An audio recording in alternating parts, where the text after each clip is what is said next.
Good evening. I'm Digbir Jais, Vice President Research and International at the University of Manitoba. The Café Scientifique program is sponsored by my office and is managed by staff in my office, particularly Janine Hermschek and Fred Munson. The purpose of these Café Scientifique, when they got initiated, was to bring the university's excellent researchers to a public setting, have a very easygoing conversation. That means there is a work for you to do also, to participate in that conversation. It's not lecture style.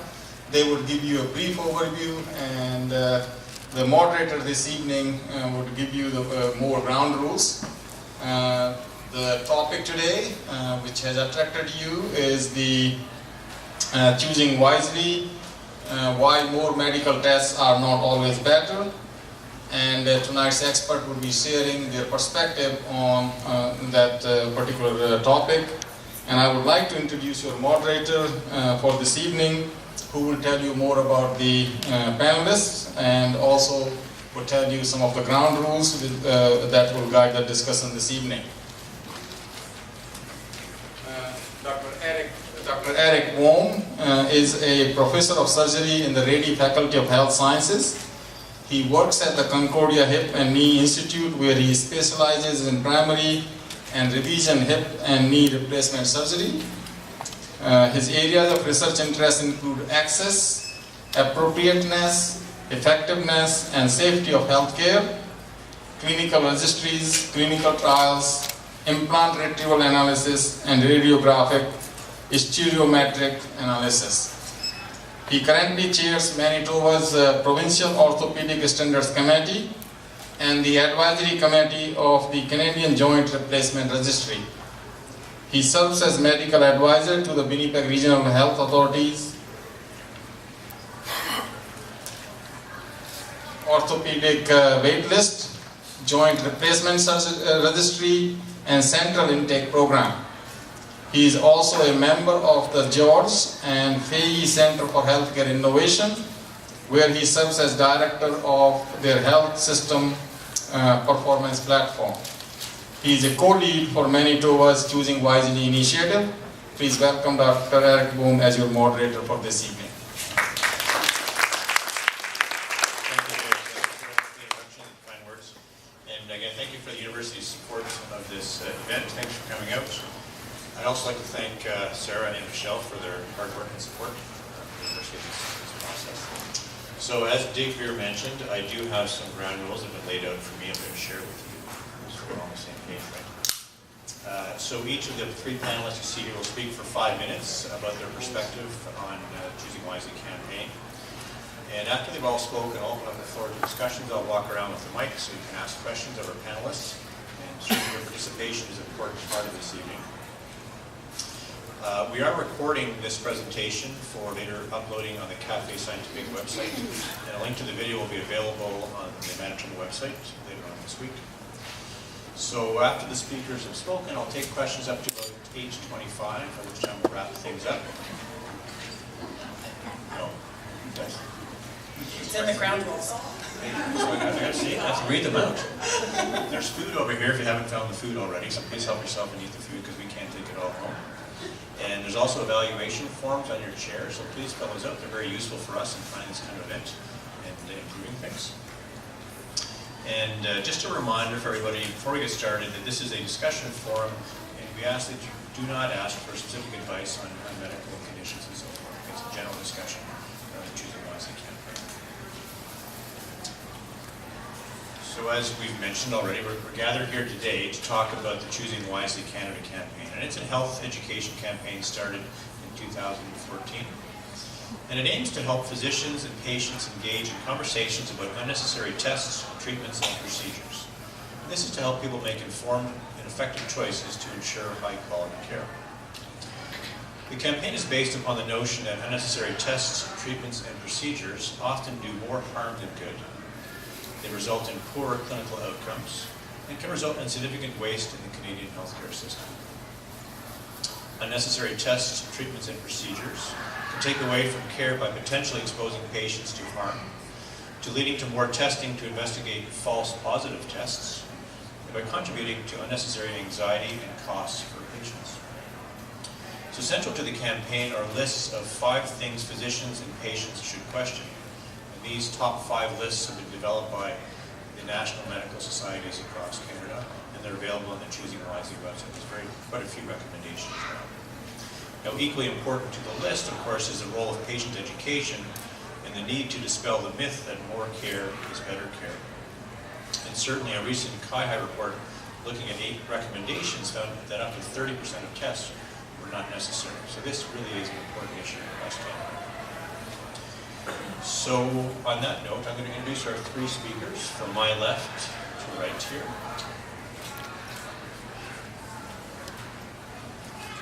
Your bios as well here. So to my left is Dr. Roger Süss. He is an assistant professor in the Department of Family Medicine at the University of Manitoba. He's a primary care physician who's practiced both rural and urban settings in Manitoba since he graduated from the U of M in 1988. He has experience working both in family medicine and emergency medicine, and currently is teaching medical students and family medicine residents to use medical tests and imaging judiciously and thoughtfully regardless of the setting of their practice. Next to speak will be Dr. Alex Singer, who's an associate professor in the Department of Family Medicine at the University of Manitoba, where he leads the Quality Improvement in Informatics curriculum. He is the Network Director of the Manitoba Primary Care Research Network and is the Manitoba eHealth Family Physician Champion. He's also a clinician teacher at the U of M's Family Medical Center at St. Boniface Hospital. He's currently working with Choosing Wisely Canada and Manitoba campaigns on initiatives involving antibiotic stewardship and reducing unnecessary laboratory testing. His active grant-funded research studies include focus on using electronic medical records data for secondary use, specifically in the areas of natural language processing and pragmatic clinical trials based in primary care settings. And Dr. Michelle Krieger is a professor and graduate program director in the Department of Community Health Sciences and a former Tier 2 Canada Research Chair in Environment and Health Risk Communication at the University of Manitoba. Her program of research examines harms and benefit communication in primary care and public health. She's particularly interested in how public audiences can be engaged meaningfully to enable informed decisions, both informed choice as well as informed refusal around health recommendations. Her research explores these aspects with both general population residents and with Manitoba Métis. So please join me in welcoming our 3 speakers. To first of all ask Roger to give us sort of a bedside perspective around Choosing Wisely. And then I'll ask Alex to speak, and he'll add some local data and findings on unnecessary care. And then Michelle will speak to us about the important components of an effective patient-clinician relationship. So, Roger. Absolutely. Stand up and take your mic over here. So, what I'm going to talk to you about is try to help you understand how doctors think and what doctors are thinking about when they pick what tests to order. I'm going to assume a couple of things. I'm assuming that you are a very intelligent audience, but that you have no particular medical background. So that's kind of where I'm trying to communicate at you. I have 5 things I want you to take away sort of from this. The first is that in trying to understand this whole issue, it's very important to think about things in terms of shades of gray. That if you think about things in terms of black and white, or even black, gray, and white, none of this is going to make very much sense. The second thing is that the probability of disease occurs along that spectrum from black to white. And when we say that you have a disease, as opposed to being black, you mean kind of like close to black. You almost certainly have the disease. And at the other end, white, people think, when we use the terms that you don't have this, you probably don't have this. So you have to stay on that sort of spectrum. White means almost white, black means almost black. Now, tests also occur kind of along a continuum. A perfect test, a perfectly accurate test, would classify everyone who took it either as having the disease or not having the disease. 100% of the time it would be right. That would be a perfect test. There are no perfect tests. And the closer that it gets, the better, the more accurate the test is.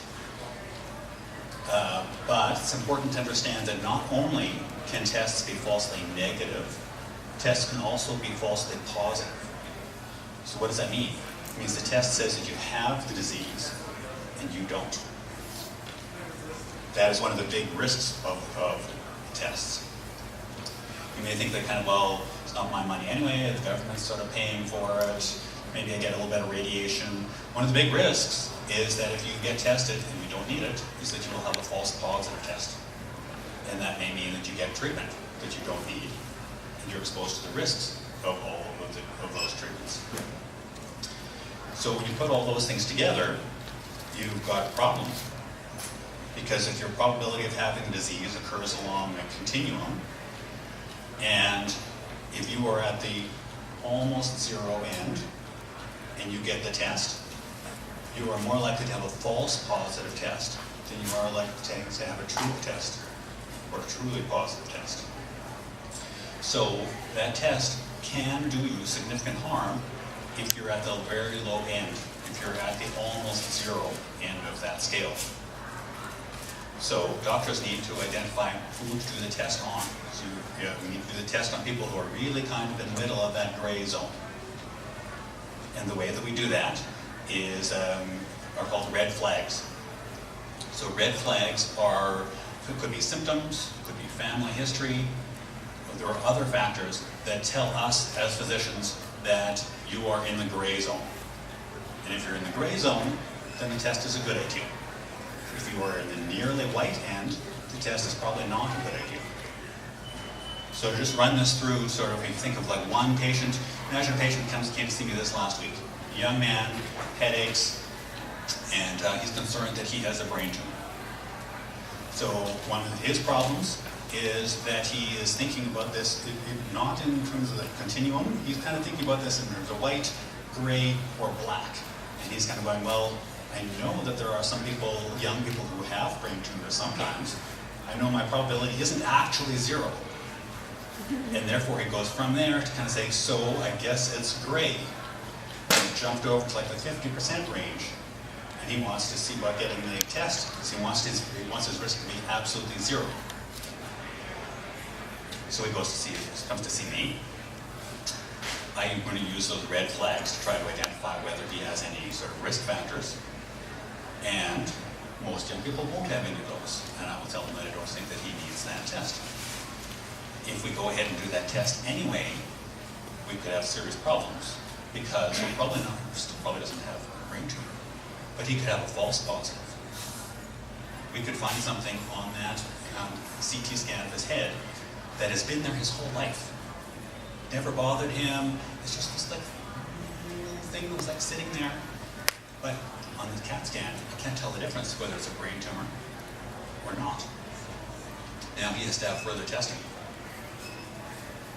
And even if that testing is as simple as getting repeating testing later, and he's like, no, I don't think that is a brain tumor. Imagine he was anxious before. Imagine how anxious he is now. So my message to patients is that it's very important to think of things like a long sort of long continuum of scales of gray, and to accept almost white, that's white. If your risk is like really low, it's not, I know it's not zero, but it's really low, the test is likely to cause more harm than good. To family doctors, my message would be that you need to learn the red flags to identify who's supposed to get the tests, who needs the tests, what are the risk factors for them. My message to researchers would be that it would be very helpful if we could get tests that were more accurate. That would help. But we could also use help identifying what the red flags really are. And we have research ongoing around issues like that. And my message to the family doctors would be to learn the red flags and not to expose your patients to risk if they don't have any of those red flags. Great, thank you very much, Roger. So what I think we'll do is we'll have all three speakers talk, and then we'll open up the floor to discussion. So Alex, do you want to use your mic? Do you want to use my mic? You can walk I might around. stay seated. Okay. I'm much more likely than Roger to wander. And I'll Get lost. And I have a piece of paper because I have some numbers. I won't give you too many numbers, but I wanted to sort of focus in from where Roger left us, which is very much at the bedside or at the doctor's office. And I'm gonna both drill in a little bit, but also look at this sort of from I'd say like a 30,000 feet view, looking at health systems and looking at multiple practices together. So much of my research revolves around using electronic medical records, which are basically what most doctors now in the province, about 85% or so, use to document their care. So when you go to see a doctor, you probably have a computer in front of them. Spend some time typing and putting some things in there. And so my research revolves around actually extracting that data, processing it, and using it to try to describe the patterns of care.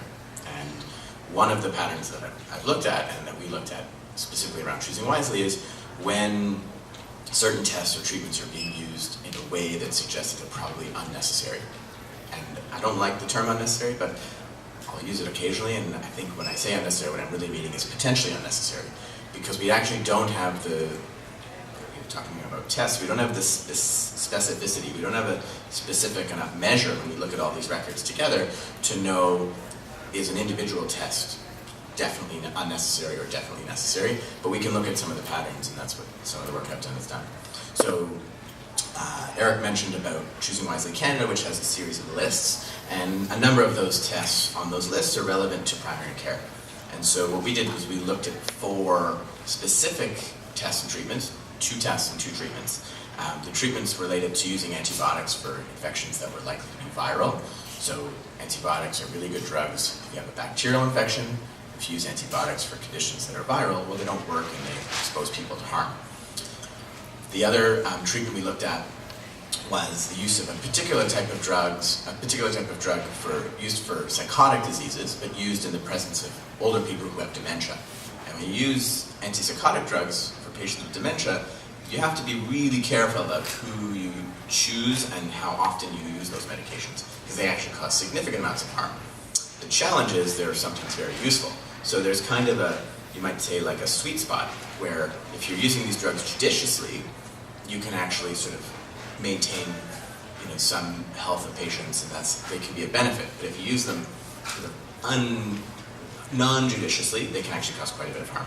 The 2 tests we looked at relate to testing for vitamin D, which is essentially useless. Vitamin D testing provides no value. Everyone in this room is more or less vitamin D deficient because you live in Winnipeg. Some people that maybe got a little bit more sun this summer or spend the winter in Phoenix, but even still, if you wear clothes, you're probably, and you're white, or if you're dark, you probably still are low in vitamin D, and testing your vitamin D provides no benefit. You should just take vitamin D sort of regardless, and testing it doesn't tell us anything, because it could be low, it could be high, you still need more vitamin D. And then the last test we looked at was it's called the prostate-specific antigen test, so PSA for short. Some people have seen or heard about the PSA. So the PSA test is sort of controversial, but essentially in the last, say about 5 to 10 years, it's become more and more apparent that the use of this test for screening is really not helpful.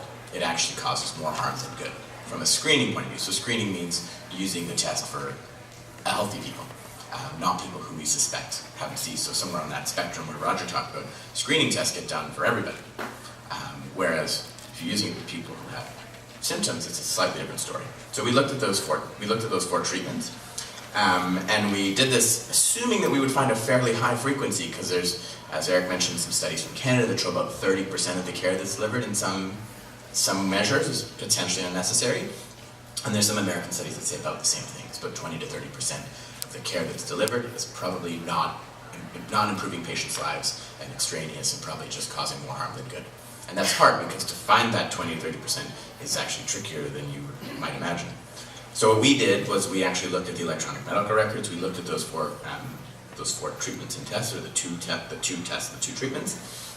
And we used a database that I help administer and I direct, that extracts data from the electronic medical records from about 240 primary care providers, so mostly family doctors, some nurse practitioners. And in our population that we looked at, there's 164,000 patients represented that received care over a 2-year period, okay, between 2014 and 2016. So that's 164,000 patients with multiple visits that each patient might have had. And we use statistical models to try to describe the patient and the provider characteristics that may or may not lead to sort of patterns that look like their testing is unnecessary potentially. And so we identified about 16%, so it's about 25,000 patients who had been exposed to a potentially unnecessary test. So that's a little bit lower than some of the other studies, but we were looking at 4 very specific tests. Had we included a broader range, we might have had actually slightly higher numbers, but that's what our study captured, about 25,000 patients who'd been affected by one, but sometimes multiple of these potentially unnecessary tests. And what we did was we tried to use statistics to try to describe what's the about right, what's the sweet spot. And so when you do this, you can rank all the tests. And you can actually see that a small number of providers, as the primary care providers, actually account for the largest number of the usage of these tests. So for each one, it's a little different. And in fact, it's not the same providers who are using some of these tests in a way that appears that they're unnecessary. So because you can look at, so if you take prostate-specific antigen as an example, so a PSA test, Sarah over there and Roger and I just had a meeting about this earlier, you can actually identify from the data what's about the right, quote-unquote, or the sort of low-range use.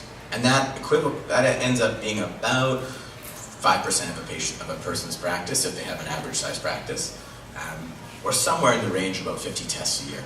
So that seems to be about the judicious use. But then you have some providers who are using this test hundreds of times a year. So it suggests that they're using it for screening. And that's actually a small percentage of the total providers in the province. And so you can use that to sort of try to improve the quality of care by identifying who those providers are and who the patients are potentially that are more likely. And so we looked at some of those factors. And things like the provider characteristics, so the provider's age, the size of their practice, where the practice is located, provider's gender in some cases for some tests, actually relates to how likely they are to actually overprescribe or overtest. And similar things you notice in patients, or we notice in patients when we looked at this. So things like patient's gender or age and how sick they are, how many other diseases they have actually affects how likely they are to get an unnecessary test. Some of this we expected to find. So if you think of patients who are a little bit sicker, who have more conditions, more diseases, some of these things are probably more likely because they're presenting with illness, with other illnesses. And so you would expect some of those things to occur. But when it's being used, when these tests are used non-judiciously, that's when we think we have a problem. The study's not perfect. It doesn't tell us, as Roger was going into that kind of detail about the nuance of what's in the patient encounter, and I think Michelle's going to talk a little bit more about this nuance too. This study doesn't tell us the clinical factors, what led to the test being ordered or done, and what the patients came in thinking or what the doctors were thinking when they ordered them or used the treatments. They just tell us about the general patterns. We're also we just finished up another study that's actually looking at trying to provide audit and feedback. So reports that go to the physicians and the nurse practitioners to try to motivate them to change their behaviors. And we've noticed a small improvement, very similar to some other studies that used a similar technique. So providing reports to the provider that show them what their practice looks like and hoping that that will motivate them to change. And there's some more studies going on, and in fact some that I'm participating in and Michelle's leading and other people are working on, that are looking to try to better understand this provider-patient interaction and what's motivating some of this care. Because one of the things we want to try to do is curtail the use of these potentially unnecessary tests. Because if we can get that rate down, if we can get those numbers down, not only will we improve patient care, so we'll reduce harm because of side effects and things like that, or further unnecessary tests, exposure to things that wouldn't help someone's health, but also we can reduce and curtail some of the costs, and that's really a secondary outcome, but it's important because we don't have an infinite system. And so that's all going on. I'm going to finish with one shameless plug. One of the studies we're doing to look at this in greater detail, I'm actually asking for people to help advise us, or citizens, patients, people out there. So at the end, if you feel really motivated to continue talking about this topic, or continue asking questions and answering some questions, there's a sign-up sheet in the corner, and you can have a cookie and sign up to participate. Thanks, Eric. So you've heard a little bit about how things ought to go when you go see your doctor, and the things that they think about or try to think through when you're there. And Alex has been kind of outlining a little bit about what he's seen within the data when he spent a lot of time looking at this. And the kind of research I do involves talking to people. I love talking to people. And we all know, everything I say is going to be all present company excluded, right? We are not any of the people that I'll be talking about, and these providers are not like any of the providers that I might be talking about. But we all know people in our lives that we might say, oh, they're overusers. Like, they go see the doctor for absolutely every single thing. If there's a hangnail, they're off to see the doctor. We also know, and probably have some in our family, those people we would call underusers. It has to practically be falling off before they maybe will actually go see a physician to see if there's maybe something wrong. So we've got these really broad spectrums. And then we have all of these different kinds of patients, the kinds of people that go to see their physicians. You've got people who are, they're very accepting. They go see their doctor says, you know what, I think it's this, I think we should do that. You're like, okay, that's fine. There's not going to be a question of the doctor, is that test really needed? What kind of information are we going to get from that test? Like, what's it going to tell us, and how might that change what I do? Because it says, I'm just going to accept, doctor knows best, I will follow. Then you have some of those pushy patients, the people who follow Dr. Google, Dr. Oz, anything that they hear about, and all of a sudden they start to think, maybe I have that. So they go see their doctor. So they're that young man, they go in, I've got this headache, these headaches, and maybe it's a brain tumor. I really need to have the tests that are going to tell me if it's a brain tumor or not, because I'm really worried. Well, so you have somebody like Roger saying, well, no, it's not really a brain tumor, I don't really think you need it, and goes through a full spiel. And maybe that person is still unhappy. So then they're going to go see Alex. And they're not getting satisfaction with Alex, so they go see Eric, and they keep going through until they finally find a provider who's going to actually do the test that they feel is really important. Now, all of us are intelligent people, but these gentlemen who have specialized in medicine, they know more about a whole lot of things, and we count on them to know more about a whole lot of things. So when we sit down and we talk to them, and we run through how we're feeling or what's going on, they're already mentally checking out, okay, it couldn't be this, it might not be that, okay, well, I've known, they've seen me about this, that, and the other thing before. And so they arrive at a point on that landscape of what it could be and what might be useful way faster than we ever get there. So if we want to actually try to catch up with the logic, because of course they have to be patient while we ask some of our questions to make sure that we're kind of on the same page of where they are, sometimes that kind of active role that we play to ask the questions to find out, well, is that test, what's it really going to tell us? Is it really going to change anything I might do in my life? If knowing that, is it really going to be all that useful? Sometimes it might be misinterpreted in those doctor-patient visits because, the doc can, everybody's been in the waiting room, right, for however long it's been, because the provider's been spending their time talking to the patients that have been seeing them. So, when you finally get your turn, you go through your things. So you start asking your questions, and the doc is like, oh gosh, you know what, this person, they're pushy. I'm going to just order the test to placate them and get them moving on their way. So sometimes they can make assumptions about how we're presenting, how we're asking questions, and think that maybe we're actually one kind of patient when maybe we're another. Or they have people coming in and they're worriers. And the physician can see that, oh my gosh, I don't think it's this, but this person is so worried. The anxiety that they are contributing in their own body, worrying about this, it might actually do them more benefit to have access to this test because of their concerns than it is to try to go into the big spiel about why maybe they don't. So we've got these full spectrums. But now what happens when you have the distrusting patient? The distrusting patient is the person who maybe has had a lot of bad interactions in the health system. Maybe they've had experiences when they've got in because when they go see a physician, they don't have a regular doctor. They might feel that, well, the doctor makes judgments about me before I've even opened my mouth.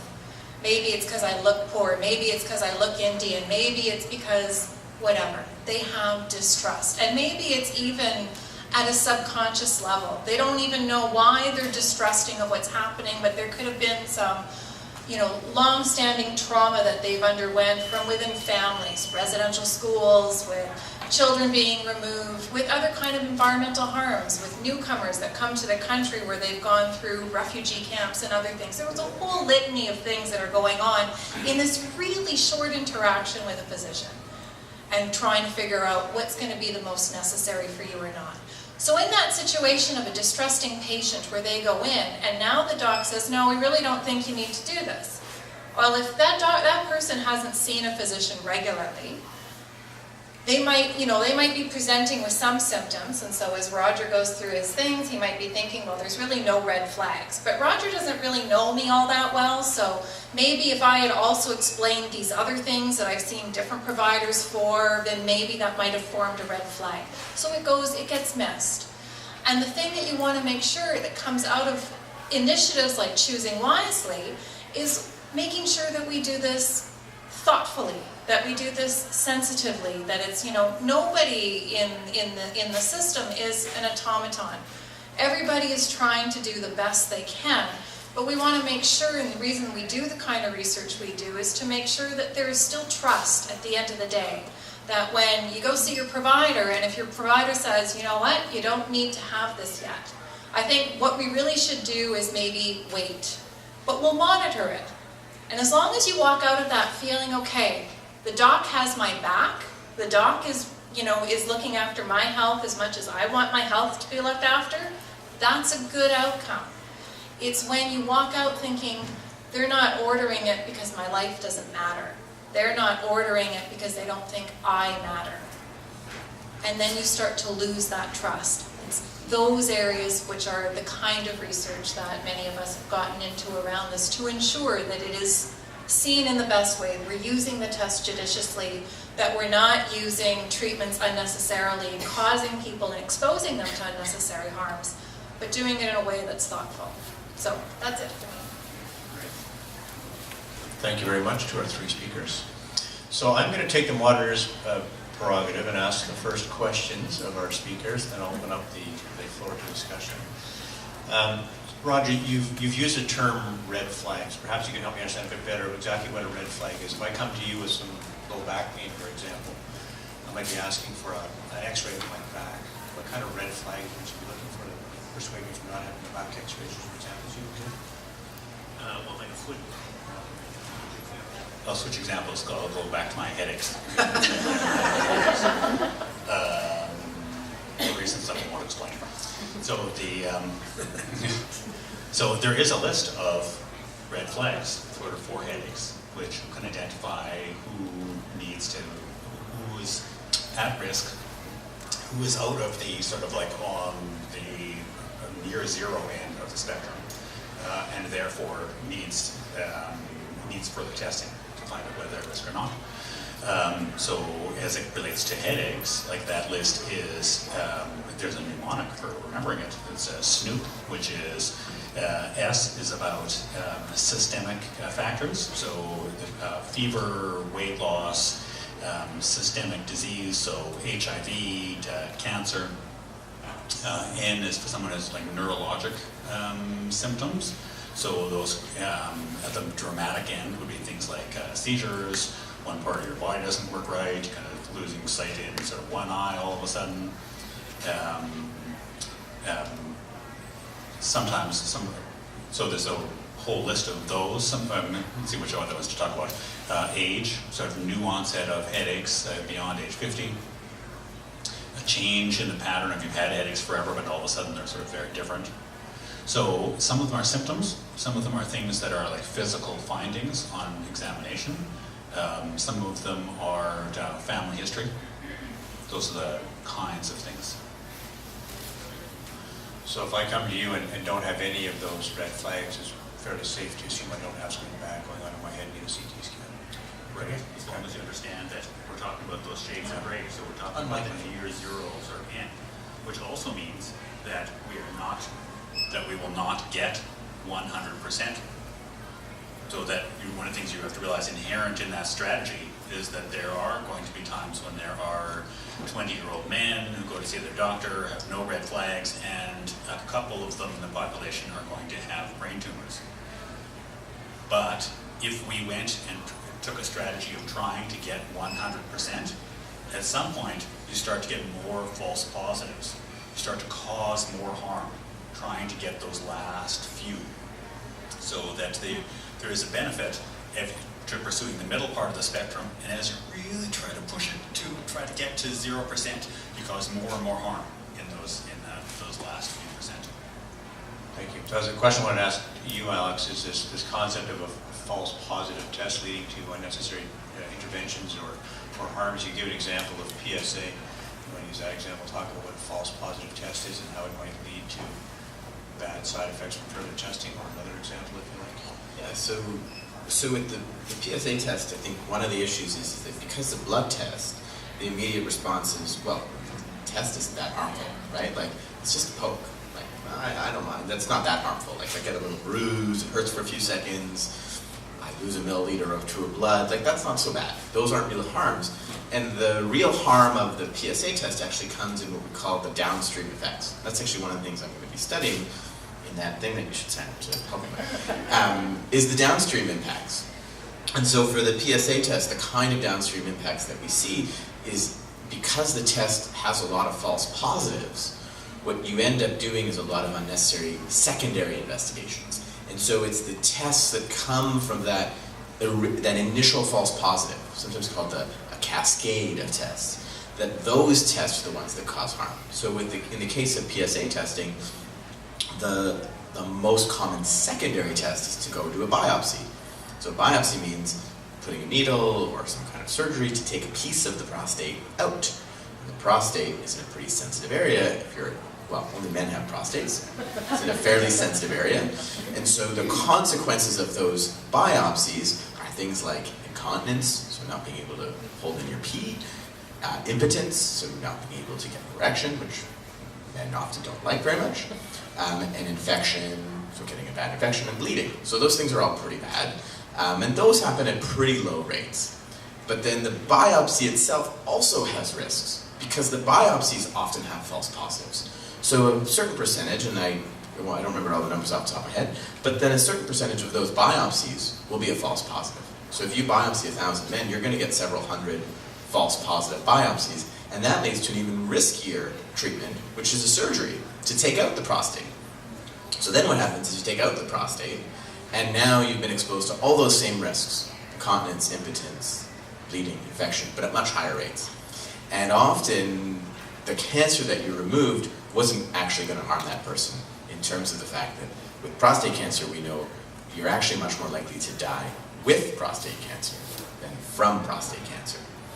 And the really unfortunate thing about prostate cancer that makes it even trickier, sort of sits outside of this, is that the prostate cancers that often kill people, because prostate cancer does unfortunately often kill people, are actually not the ones that get picked up well by the PSA test. So the tragedy and the challenge of PSA testing is, while people die of prostate cancer, and it's an awful disease, and it'd be great if we had a wonderful treatment and a great test and great cures, we don't. We don't have a great test to pick it up. So, in fact, unfortunately, people die of prostate cancer even having had the test, because by the time they go and get tested and have a biopsy or have a prostatectomy that's removing the prostate, they might already have their prostate cancer has spread. And so the test doesn't actually save people's lives, which is the real trick with it, and why it becomes a really difficult situation, because many people know someone who's had prostate cancer, survived or died from it, or had it affect them. And unfortunately, we don't have a great test to help us intervene early to stop what we want, which is people dying from prostate cancer. Communication between, obviously, providers and patients and making a decision around having a PSA test. So, Michelle, one of the things that at least the three of us always do in the office is try to develop good communication and rapport with our patients. You mentioned the importance of trust. Can you offer any sort of pearls from both the clinician's perspective and perhaps the patient's perspective on how to improve that communication, that trust between providers and patients? Anything I can do, anything people here can do, one thing or two things that we can do to help improve the communication and decision making? I think improving communication is around the listening, but the biggest challenge in the clinical encounter is that it's not just the provider and the patient who's in the room, right? Depending on the issues of PSA is a great example. You've got advocacy groups like Prostate Cancer Canada who is advocating then go out and get your PSA test. Get your number, know your number. It's just a piece of information to add into your arsenal of how to maybe manage your health. Women get the same message of mammograms, and we've all heard the message. I did focus groups talking to men and women about PSA tests for men, mammograms for women, and everybody said the same thing. You know, if you catch it early, they can do something. You know, early detection is your best protection was something that was said to me so often. It was a really effective communication campaign about the importance of screening tests for otherwise healthy people to make sure that we can try to curtail some of these numbers. So there's all of that noise that comes into that clinical encounter, which sometimes makes it really hard for the doctor and the patient to actually have an honest conversation around what really is important for you as a patient and for you as a physician in trying to work through some of that. I think the biggest challenge would be if somebody walks out feeling that they weren't heard and their concerns weren't addressed. And sometimes that there are different kinds of physician offices where it's maybe we only want to hear one major and maybe one minor complaint that you have. Well, quite honestly, I am not a walking symptom. I am a person that has a whole bunch of complex things that go on at a particular point in time. So if you want patients to be able to communicate effectively, part of it is also telling them how to communicate effectively. So we had a study where there were people that would come in with their diaries. They had rheumatoid arthritis, and they would go through their long diaries for their physicians about this is everything that's been going on. And all the physician wanted to know in the last 7 days, you know, how has it been for sleeping, or how has it been for this? Because then they can tally that information and then process it in a way that might help the patient best. So trying to work through where a patient wants to go through an entire story and maybe the physician just needs a few nuggets. So it's trying to even talk about how do we try to share the information about the symptoms for in a way that is useful, but then how do you then process that in a way and make sure that we're still on the same page when you've already arrived at the conclusion, and do we, you know, as a patient agree with where that conclusion is going. Thank you. So I'd like to open the questions up to the floor. Questions? Yes. I'm not going to walk around with the microphone. Thank you. Thank you. So at the CMA's Health Summit, just recently, they talked about the new industrial revolution, the artificial intelligence, the robotics, the digitalized healthcare.